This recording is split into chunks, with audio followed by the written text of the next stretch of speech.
లూకా సువార్త 23వ అధ్యాయం 35వ వచనం నుంచి మనం గ్రహిస్తే ఇక్కడున్న విషయాలను మనం ప్రాముఖ్యంగా మనం గ్రహించాలి. యేసుప్రభు వారు ఇద్దరు నేరస్తులు, ఇద్దరు దొంగలు, ఇద్దరు రెవల్యూషనరీస్ మధ్య యేసయ్యని అక్కడ సిలువ వేశారు. ఎందుకు వేశారు? ప్రవచనం నెరవేర్చడానికి. యెషయా గ్రంథం 53వ అధ్యాయంలో మనం గమనిస్తే ఇది తెలిసిపోతుంది. అక్కడున్న వారు మనం గ్రహిస్తే ఆ ఇద్దరు దొంగలు, ఇద్దరు నేరస్తులు యేసుప్రభు వారిని హేళన చేసినట్టు, యేసుప్రభు వారిని అవమానించినట్టు, యేసుప్రభు వారితో ఇష్టానుసారంగా మాట్లాడినట్టు ఇద్దరు దొంగలు ఆ పని చేసినట్టు మత్తయి సువార్తలో మనం గ్రహించగలుగుతాం. యేసుప్రభు వారిని ఆ ఇద్దరు నేరస్తులు, ఇద్దరు దొంగలు ఆ విధంగా చేయడానికి కారణం మనం ఆలోచిస్తాం.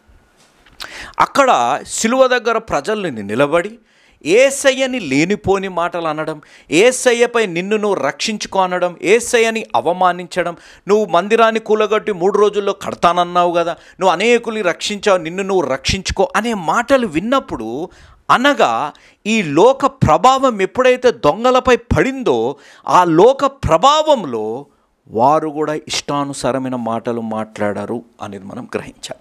సో ఈ రెండో మాటలో మొట్టమొదటిగా మనం నేర్చుకోవాల్సింది, మన జీవితాల్లో యేసు ప్రభువారు చేసిన వాగ్దానం నెరవేరాలి అని అంటే లోక ప్రభావం మన జీవితాల్లో రానియకుండా మనం గ్రహించాలి. ఈరోజు the influence of the world and the influence of the people is attacking our family life, is attacking our spiritual life, is attacking hour mental health అనేది మనం గ్రహించాలి. లోకంలో ఉన్న మాటలు, లోకరితమైన మాటలు, వారి లేనిపోని మాటలు, సూటిపోటి మాటలు మన జీవితాల్లో కుటుంబాన్ని అనుమానపరంగా ఉండేటట్టు, వైవాహిక జీవితాన్ని నష్టపరిచేటట్టు ఉన్నాయి అనేది గ్రహించాలి. అందుకే వాగ్దానాలు మన జీవితాల్లో యేసయ్య చేసిన వాగ్దానాలు నెరవేరట్లేదు. ఇక్కడ కూడా ఎప్పుడైతే లోకస్తుల మాట విన్నారో వారి ఇష్టానుసారంగా మాట్లాడారు.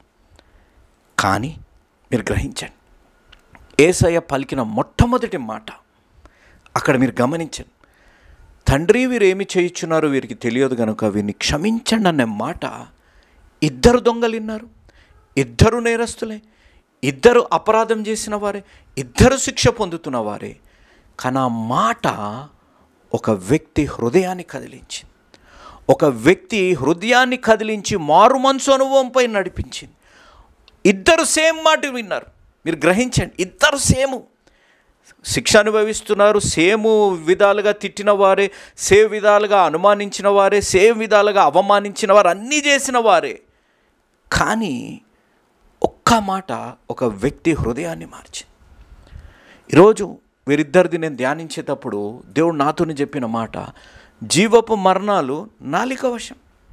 అందుకే రాయబడ్డ వాక్యము మీరు గ్రహించండి, ఈ వాక్యం ఎంత సత్యమైనదో మీరు గ్రహించాలి.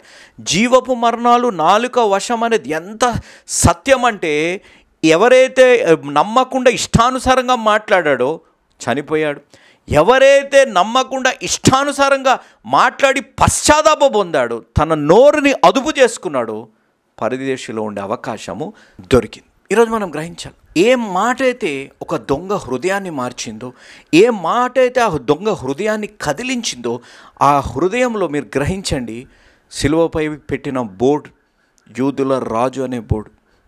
అక్కడ ప్రజలు ఎంతగా మాట్లాడినా ఆ ప్రజలలో ఒక సువార్త వినపడుతుంది, హేళన చేసే సువార్త. మీరు గ్రహించాలి, హేళన ఈ రోజుల్లో కూడా మనం హేళన చేస్తూ ఎంతో మంది చెప్పే సువార్తలు ఉన్నాయి, అన్యులు కానీ లేకపోతే క్రైస్తవేతరులు చెప్పే సువార్త. అక్కడ కూడా నీవు యూదుల రాజువు కదా, నిన్ను నువ్వు రక్షించుకో, నువ్వు మందిరాన్ని కూలగొట్టి 3 రోజుల్లో కడతానన్నావు, అనేకుల్ని నువ్వు రక్షించావు కదా, నిన్ను నువ్వు రక్షించుకో అని ఉంటే ఆ దొంగ ఆ మాటలు విన్నాడు. ఆ దొంగ మాటలు విని ఈయన నిజమైన దేవుడని తెలుసుకున్నాడు.